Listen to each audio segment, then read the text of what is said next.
എത്രയും ബഹുമാനപ്പെട്ട വന്ദ്യപിതാവേ, ഈ മാസത്തിലെ എൻ്റെ സകല പ്രവൃത്തികൾക്കും കീഴ്വഴക്കത്തിൻ്റെ യോഗ്യത പ്രാപിക്കുന്നതിനുവേണ്ടി സ്നേഹപിതാവിൻ്റെ സ്ലീഹായ്ക്കടുത്തതും ആത്മപിതാവിനടുത്തതുമായ ആശീർവാദം താഴ്മയോടെ അപേക്ഷിക്കുന്നു. പിതാവേ, അങ്ങയുടെ ആരോഗ്യം ഇപ്പോൾ എങ്ങനെയാണെന്നറിയാൻ വളരെ ആഗ്രഹിക്കുന്നു.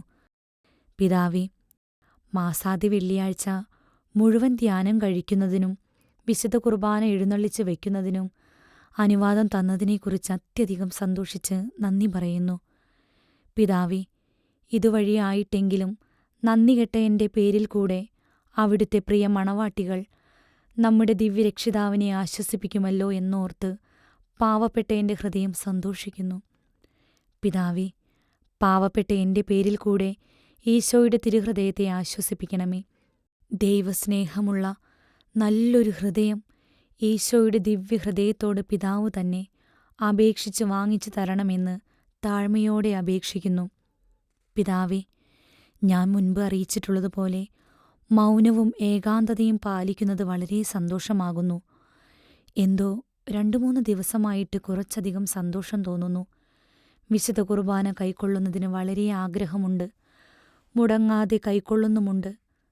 പാവപ്പെട്ട എന്നിൽ യാതൊരു പുണ്യവുമില്ലാത്തതുകൊണ്ട് വളരെ ദുഃഖമാകുന്നു.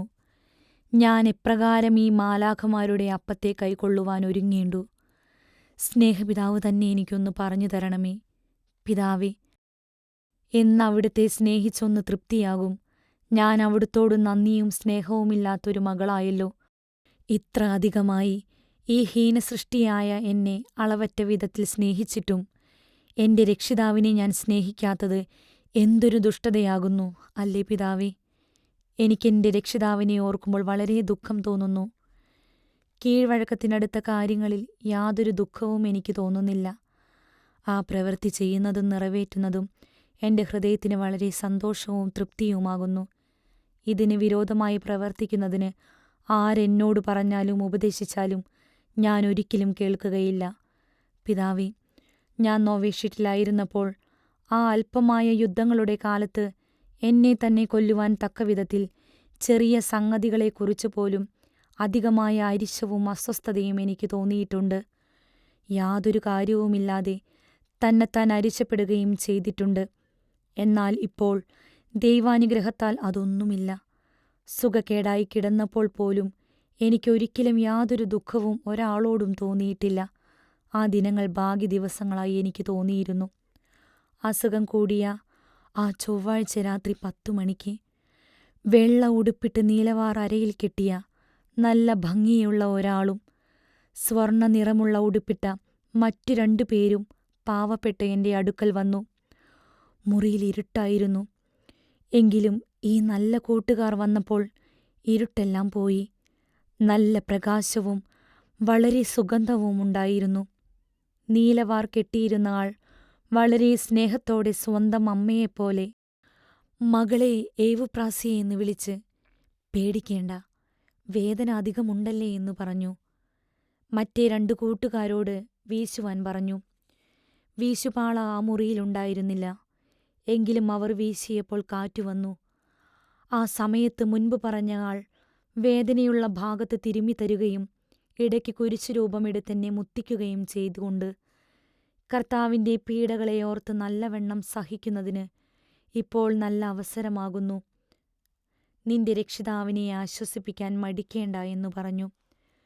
കുറച്ചു കഴിഞ്ഞപ്പോൾ ഒരു കോപ്പയിൽ പാലുപോലെയുള്ള, എന്നാൽ പാലല്ല, ഒരു വെള്ളത്തിൽ എന്തോ ഒരു പൊടിയിട്ട് എന്നെ എഴുന്നേൽപ്പിച്ചിരുത്തി കുറേശ്ശെ കോരിത്തന്നു. വീണ്ടും കിടത്തി. 11 മണിക്ക് ചോര ഛർദ്ദിച്ചു. 1:30 മണിയായപ്പോൾ എനിക്ക് അല്പം കുറഞ്ഞു. ഇനി ഞങ്ങൾ പോകട്ടെ, സമയമായി. ശ്രേഷ്ഠത്തി അമ്മയും മറ്റും ഇപ്പോൾ വരുമെന്ന് പറഞ്ഞു. മകളെ, പേടിക്കേണ്ട എന്ന് വീണ്ടും പറഞ്ഞ് വാതിൽക്കലേക്ക് മാറി. അപ്പോഴും ഞാൻ കുറേശ്ശെ ഛർദ്ദിക്കുന്നുണ്ടായിരുന്നു. പെട്ടെന്ന് ശ്രേഷ്ഠത്തി അമ്മയും സഹോദരികളും ഉണർന്നു ഓടിവന്നു. പിന്നെ ഞാൻ അവരെ കണ്ടില്ല. പിന്നെ ഒരു ദിവസം കുർബാന കൈക്കൊള്ളുവാൻ ഒരുങ്ങി മുറിയിൽ കിടക്കുകയായിരുന്നു. തനിയെ എഴുന്നേറ്റ് പോകുവാൻ സാധിക്കുന്നില്ലായിരുന്നു. കുർബാനയ്ക്ക് ഇടമണി കിലുക്കിയപ്പോൾ ഒരാൾ വന്ന് കാപ്പ ധരിപ്പിച്ച് പിടിച്ചുകൊണ്ടുപോയി പള്ളിയിലാക്കി തന്നു. പിന്നെ കണ്ടില്ല. പകൽ 3 ദിവസം ഇപ്രകാരം ഓരോ കാര്യങ്ങൾ ചെയ്തു തന്നു. ഒരു ദിവസം വീണ്ടും സംഭ്രമവും മറ്റും കുറേയധികം കൂടി. അപ്പോൾ ഞാൻ തനിച്ചായിരുന്നു. മുൻപ് ഞാൻ പറഞ്ഞ ആളുകൾ വന്നു. എനിക്ക് സംശയം തോന്നിയതിനാൽ ഹന്നാൻ വെള്ളമെടുത്ത് തരുവാൻ അവരോട് പറഞ്ഞു. അതിൽ ചെറിയ ആൾ വെള്ളം എൻ്റെ കയ്യിൽ തന്നു. ഹന്നാൻ വെള്ളമെടുത്ത് കുരിശു വരച്ച് മുറിയിലും ഇവരുടെ മേലും തളിച്ചു. അപ്പോൾ നീലവാർ കെട്ടിയിരിക്കുന്ന ആൾ ചിരിച്ചുകൊണ്ട്, "മകളെ, ഞാൻ നിന്റെ അമ്മയാകുന്നു. സംശയിക്കേണ്ട" എന്നു പറഞ്ഞു. വളരെ സ്നേഹം തോന്നത്തക്കവിധം എന്റെ പാവപ്പെട്ട കവിളത്ത് പ്രകാശിച്ചു കൊണ്ടിരുന്ന ആ കൈകൾ കൊണ്ട് 2 പ്രാവശ്യം തലോടി. കുറച്ച് വെള്ളം എടുത്തു തന്നു. ഏകദേശം 1 മണിവരെ എന്റെ അടുക്കലുണ്ടായിരുന്നു. എന്റെ അമ്മേ, ഞാനിതിനൊരു നാളും യോഗ്യതയുള്ളവളല്ല. ഈ നിർഭാഗ്യയായ എന്നോട് ഇപ്രകാരം ചെയ്യല്ലേ. എനിക്ക് മരണശേഷം മാത്രം കണ്ടാൽ മതി എന്നും മറ്റും പറഞ്ഞ് ഞാൻ അപേക്ഷിച്ചു. ഇനിയൊരിക്കലും ഈ പാവപ്പെട്ട എന്നോടിങ്ങനെ ചെയ്യല്ലേ എന്നും അപേക്ഷിച്ചു. ഇപ്പോൾ നിനക്ക് എന്റെ സഹായം ആവശ്യമാകുന്നു. അതാണ് ഞാൻ വന്നത്. മകളെ, പേടിക്കേണ്ട, സന്തോഷമായിരിക്കുക. കുറച്ചു കഴിഞ്ഞപ്പോൾ എനിക്ക് ആശ്വാസമായി. "ഇനി ഞങ്ങൾ പോകുന്നു. ഇതിൽ നീ മരിക്കുകയില്ല" എന്നു പറഞ്ഞുകൊണ്ട് എഴുന്നേറ്റ് പെട്ടെന്നു പോയി പിതാവേ. 2 കുർബാന സ്വീകരണം ഇതിനുള്ള ഉപകാര സ്മരണയായി ഈ അമ്മയ്ക്ക് ഞാൻ കാഴ്ചവെച്ചു. പിതാവേ, ഇങ്ങനെയുള്ള കാര്യങ്ങൾ ഒരിക്കലും എനിക്ക് വേണ്ട. ഇനി എന്റെ മരണം വരെ ഇങ്ങനെയുള്ള കാര്യങ്ങൾ ഒരിക്കലും ഉണ്ടാകാതിരിക്കുന്നതിനായി പരിശുദ്ധ അമലോത്ഭവ അമ്മയോട് തീക്ഷ്ണമായി അപേക്ഷിച്ചു വരുന്നു. 3 കുർബാന സ്വീകരണം കാഴ്ചവെച്ച് അപേക്ഷിച്ചിട്ടുണ്ട്. ആരും അറിയാത്ത ഒരു ഒളിക്കപ്പെട്ട ജീവിതം മാത്രം എനിക്ക് തരണമേ എന്ന് പരിശുദ്ധ അമ്മയോടും ഈശോയുടെ തിരുഹൃദയത്തോടും പാവപ്പെട്ട് ഞാൻ അപേക്ഷിച്ചു വരുന്നു. എന്റെ പിതാവും ഇതുതന്നെ അപേക്ഷിച്ച് എനിക്ക് മേടിച്ചു തരണമെന്ന് താഴ്മയോട് അപേക്ഷിക്കുന്നു. എന്റെ ഹൃദയം മുഴുവനും സ്നേഹപിതാവിനെ ഞാൻ അറിയിച്ചിട്ടുണ്ട്. എന്റെ തെറ്റുകൾ പറഞ്ഞു തരണമെന്ന് താഴ്മയോടെ അപേക്ഷിക്കുന്നു. പിതാവേ, അങ്ങയുടെ സ്വാതന്ത്ര്യം പോലെ എന്തെങ്കിലും എന്നോട് ചെയ്യണമേ. ഇങ്ങനെയുള്ള കാര്യങ്ങൾ മാറിക്കിട്ടുവാൻ വേണ്ടി പ്രത്യേകിച്ച് അങ്ങയുടെ ദിവ്യപൂജയിൽ പാവപ്പെട്ട എനിക്ക് വേണ്ടി പ്രാർത്ഥിക്കണമെന്ന് താഴ്മയോടെ അപേക്ഷിക്കുന്നു. എനിക്കൊരു നല്ല ജീവിതവും നല്ല മരണവും മാത്രം കിട്ടിയാൽ മതി. പിതാവേ, ഇതെല്ലാം എൻ്റെ അസുഖത്തിൻ്റെ തോന്നലുകൾ എന്ന് വിചാരിക്കണമേ.